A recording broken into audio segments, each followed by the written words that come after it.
So the steering wheel is mounted to a hub, just like this.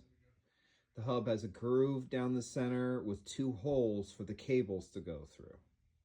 One of the cables goes counterclockwise on one side. The other cable goes clockwise and out the other side. Out that side and out that side. So as you turn on the wheel, you're pulling the cables. On either side of the cockpit, you have these pulleys. Those pulleys run down the cockpit to the steering bar at the back. The tower of this outboard, you have a steering bar. Connected to the steering bar are these pulleys.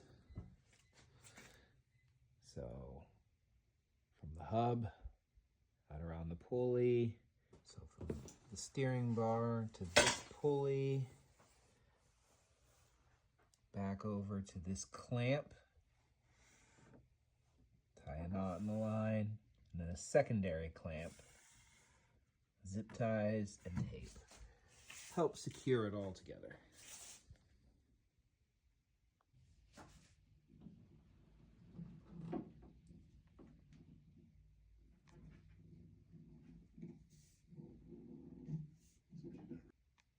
This type of steering system keeps it cheap and lightweight.